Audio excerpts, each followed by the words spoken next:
My name is Tyler. I'm a branding consultant for small business owners, and I examine multi billion-dollar brands and show small business owners how they can implement the same branding strategies without a billion-dollar budget.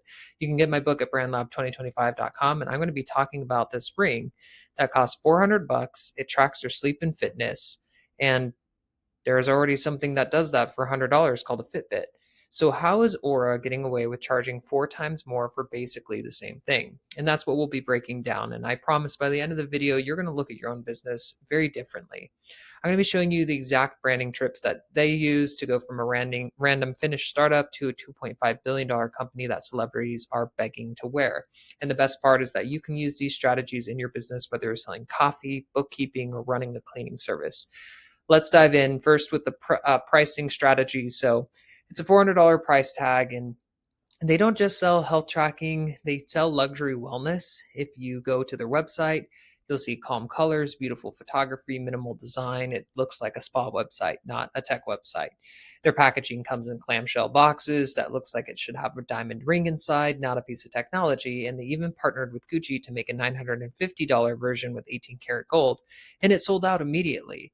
Fitbit was screaming about how step counts and heart rate accuracy is important, but the difference is that Fitbit was competing on features, whereas Aura is competing on feeling. And here's what you need to understand: your customers don't want the cheapest option. They want to feel like they're investing in something valuable. So don't race to the bottom on price. Start thinking about the perception that you're creating. What category is your brand really in? Because I guarantee you it's not the one you think. They also had a good celebrity strategy. This is probably going to be something that you would need to do with micro influencers. But Jennifer Aniston wore an Oura Ring, so did Kim Kardashian, Prince Harry, Gwyneth Paltrow, NBA players. And Aura didn't pay them anything. They actually bought the ring themselves. In fact, Jennifer Aniston went on Jimmy Kimmel and told this whole story about how she lost her Oura Ring in salad that she was making, and she called herself obsessed with it. And sales went really crazy after that episode. The thing is that Aura didn't pay or ask for any of this promotion. What they did was make a product so good that their customers became obsessed with it. And those customers happened to include some celebrities. Half of Aura's customers were referred to them by a family member or a friend. So 25% received it as a gift. And that's pretty crazy that a quarter of their sales came from people buying it for somebody else because they loved it that much. The lesson is that your marketing budget doesn't need to be massive, your customer experience does. If you make people genuinely love what you do, they become your sales team for free. And you have to ask yourself, if your customers are happy, why are they telling their friends? Are they buying your product as a gift? And if that's not happening, then that's your real problem, not the marketing budget. The color psychology is a little bit sneaky and is something that you can change something today. But Aura did this thing with their colors that made them charge 2.5 times more than their competitors.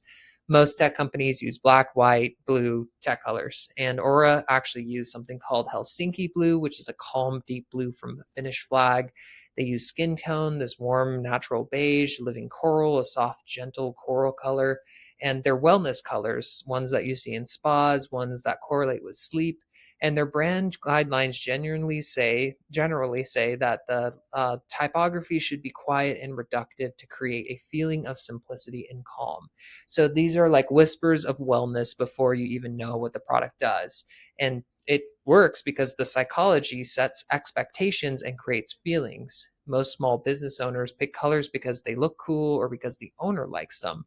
Aura picked colors based on what they wanted their customers to feel. So you should look at your brand colors, and if they're not saying anything and it's not planned out, then you need to change them to look more premium, and that usually starts with the color palette. The demographic flip that they used in finding opportunities was really impressive. A year ago, Aura's customers were 60% male, mostly biohackers, tech bros trying to optimize their sleep, and now it's flipped to 60% female. So they changed their customer base in as little as a year because they stopped chasing biohackers and started solving problems for women, like period tracking, partnered with women's health apps like Clue and Natural Cycles, and funded actual research on menopause and premenopause. They didn't just add a feature and call it a day, but instead focused on building an ecosystem around women's health. And naturally, women noticed, showed up, brought it to their friends. And here's what this means for you: Your target audience isn't set in stone. And honestly, you might be ignoring the biggest opportunity in your market. That's not uncommon. And you need to look at who you're not serving right now. Is there a group of people who need you but aren't getting it from anyone that you compete with? And Aura found that women were being ignored by the whole wearables industry, so they went in on it and it worked. So figure out who's being ignored in your industry, because that's where a lot of money is. The typography is a secret. I don't normally talk about, brand colors and typography, but Aura is a great example because it's a product, it's direct to consumer.